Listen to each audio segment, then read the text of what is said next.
बहुत ही अनजान हो चुके हैं, भगवान से दूर हो लिए, और हम इस काल के इन नकली चोचलों में घने रंगे जा चुके हैं। हम अपने परमात्मा को पहचान नहीं पा रहे। अब परमात्मा आए, आप देखोगे इतना मोटा कबीर सागर है, कबीर साहब की वाणी, कबीर साखी न्यारी रहेगी, कबीर बीजक अलग है, और कबीर साहब की शब्दावली न्यारी।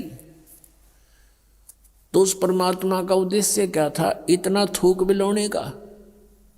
क्योंकि वो हमारा पिता है और वो चाहता है कि अपने बच्चों को मैं ऐसा ज्ञान दे दूं ये मुझे पहचान लें, और परमात्मा को ना पहचान कर हम इस काल के जाल में असंख्य युगों से फंसे हुए हैं। अब इसमें क्या बताया है कि मन नेकी कर ले तो 2 दिन का मेहमान।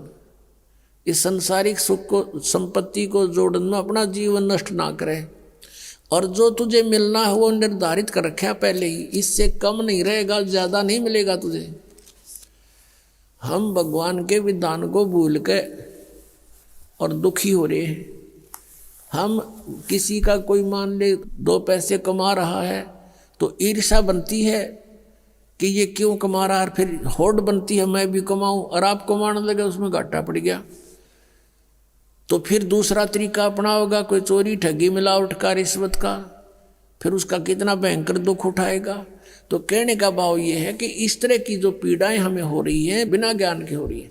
अब भगवान आकर के हमें क्या बताता है कि तेरी पत्नी और पुत्र, जोरू लड़का और ये कुटुंब कबीला, ये 2 दिन का तेरे तन मन का मेला, और अंत समय उठ चले अकेला। ये तज माया मंडान जो तूने बैंक बैलेंस बना दिए, माया के ढेर लगा रखे हैं, 1 सेकंड में छोड़ कर चला जाएगा। इसने पता नहीं किस पर दुरुपयोग करेंगे तेरे पुत्र, और दंड तने भोगना पड़ेगा जो इसे पाप से पैसा जोड़ा। और फिर क्या बताते हैं, कहाँ से आया कहाँ जावेगा, तन छूटे तब कहाँ समाओगा।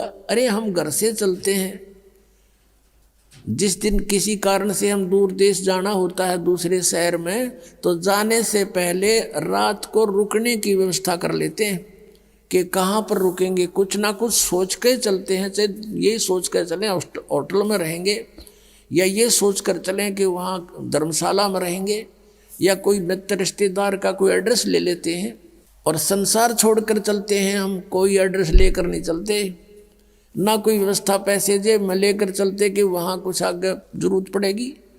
तो शरीर छोड़कर जाने के लिए जो करेंसी हमने ले जानी होती है वो पहले से ही उसके चेंज करानी पड़ती है करेंसी को। अब ये चेंज यहाँ पर वाला आश्रम में होती है और कहीं नहीं हो सकती, क्योंकि उनकी साधनाएं शास्त्र विरुद्ध हैं। और यहाँ पर है आप धर्म पुण्य करते हो, ये आपकी करेंसी चेंज होगी, ये यहाँ तो आवेगी, और इसका जब यहाँ संसार छोड़कर जाओगे आपको आगे रखी पाओगी आपकी उस बैंक में, भगवान वाले में। तो क्या बताते, कहाँ से आया कहाँ जावेगा, कहाँ से आए थे तुम कोई पता नहीं, और शरीर छोड़ के फिर कहाँ जाएगा पता नहीं। तो ये इसको आत्मज्ञान कहते हैं। और क्या कहते हैं परमात्मा, कहाँ से आया कहाँ जावेगा, तन छूटे तब कहाँ समाओगा। आखिर तुझको कौन कहेगा, गुरु बिन आत्म ज्ञान, मन ने की कर ले 2 दिन का मेहमान। पुण्यात्माओं, हम इतनी गहराई से सोचते नहीं भगवान के इस विचार को, वो क्या कहना चाहते हैं।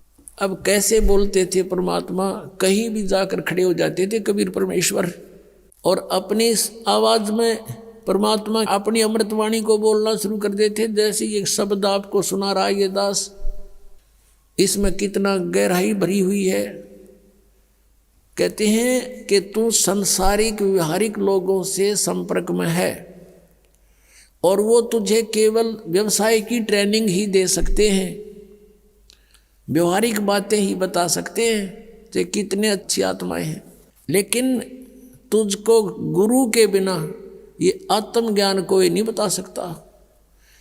आखिर तुझको कौन कहेगा गुरु बिन आत्म ज्ञान, मन ने की कर ले 2 दिन का मेहमान। अपने आत्मा ये शब्द गान के नहीं, ये रोण के हैं। अब ये गाना नहीं है जैसे किसी का पुत्र मर जाता है और वो माई रो रही होती है और वो गा भी रही होती है, लेकिन वो गा नहीं रही उस समय, वो रो रही होती है उस गाने के माध्यम से। तो यहाँ परमात्मा रो रहे हैं हमारे को कि तू कहाँ है, संसारिक व्यवहारिक बातों में सारा जीवन नष्ट कर रहा है, तुझे गुरु के बिना कौन बताओगा, तू कौन है, कहाँ से आया, उद्देश्य क्या था तेरा। आखिर तुझको कौन कहेगा गुरु बिन आत्मज्ञान है। और उसके निकट नहीं जा रहे तुम। आप देखते हो कितने व्यक्ति सत्संग में आते हैं, बाकी सारे अपने पेट के लिए दिन रात बस दौड़ धूप मचा रहे हैं। और ये सौभाग्य आपका कि आप गुरु का ज्ञान सुनने को मिल गया। ये नकली गुरुआं तभी बात ना बनती परमात्मा के सामने। इस काल ने कितनी कठिनाई पैदा करी, झूठे गुरु भेज दिए, नकली ज्ञान बतावें, नकली नाम बतावें, और ये भोली आत्मा उनको परम धनी मान के, पूर्ण गुरु मान करके आंखें बंद करके बैठे श्रद्धालु। अब उनको कहते हैं कि तुम्हारी साधना गलत है, वो नाराज हो जाते हैं और लड़ने को उतारू हो जाते हैं। अब भोली आत्मा है, उन्होंने तो उनको पूर्ण संत मान रखा है, उनको क्या कहेगा पता नहीं।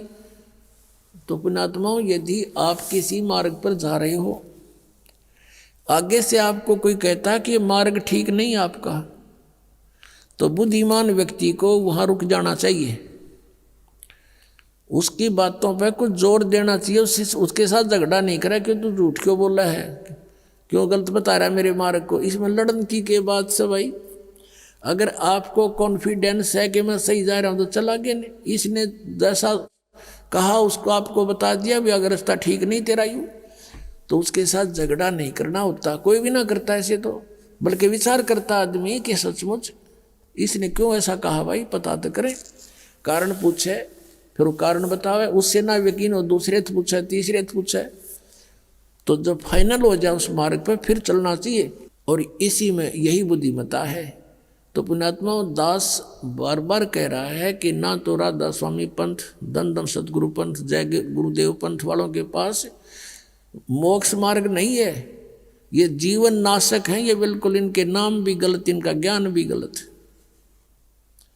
और इनके प्रवर्तक की आपको दिखा दी तो शिवदयाल जी की के दुर्गति हुई कमरा, शिवदयाल जी की मरने के बाद वो भूत बन गया और वो बलोचिस्तानी सामस्ताना खेमामल जी इंजेक्शन रिएक्शन से मृत्यु होगी। और एक और हुए उनके बाबूजी साहब, उसकी हिस्ट्री पढ़ लो तो वो कितने जनती भुगत का मरा। अब क्या बताते हैं परमात्मा, कहते संशय शोक सराय में सूतक दिन राती, और जीवित जग में जूती पड़े फिर जम तोड़े छाती। यहाँ बिरान मैटी हो ले गया संसार में, वो भूत बन के बुक्की में बोला है। और आगे कहते जम तोड़े छाती, यम के दूत बकल तारेंगे।